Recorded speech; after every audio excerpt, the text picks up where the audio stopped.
See, I have a friend who prototyped this idea in Ohio. She works for a labor organization. And what she did is she went to town, this small little town called Tipton, Ohio.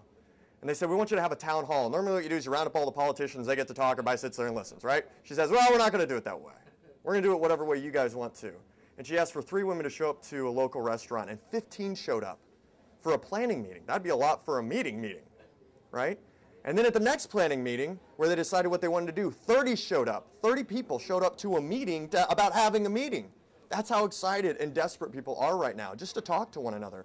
And what they decided to do was to have a nurse, a fireman, a cop, a former mayor, a teacher, and a nun moderate, and a few other folks from the local community all get up on the stage and have a town hall, right, where they just sat around and they talked to each other and they said, what's going on with you? Where are you at? And everybody invited that whole community. There were so many people that wanted to hear this conversation that they didn't have enough seats in the room.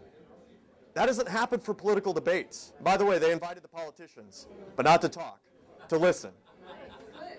None of them showed up.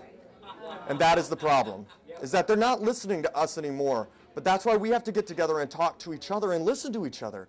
Because we're not alone in this, and that's the only way this persists. That's the only way we stay divided, is when we stay watching that television screen that tells us that we hate each other, that we are each other's enemy and not each other's neighbor.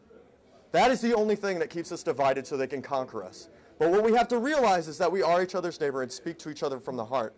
And that is when we unite and win. I now have a confession. When I started out in politics, I started out knocking doors for very good progressive causes. Then I went and I became a field director.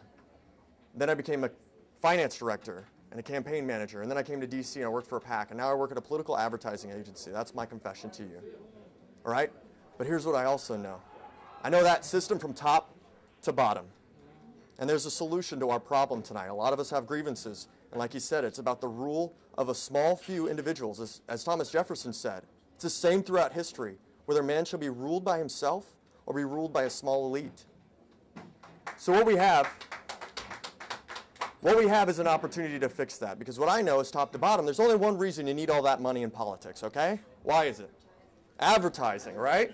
Okay? Costs a lot of money. You know why? What's the average population of a congressional district in this country? Anybody know? Take a guess. 700,000. That's amazing. That is the average. 700,000 people. I don't think I've ever had anybody guess that. 700 T-shirt.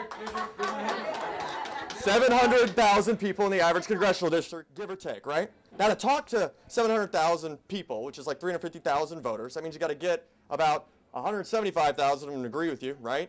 Right? Which means like 100 are probably going one way, 100 going another way. You got to talk to a lot of people, okay?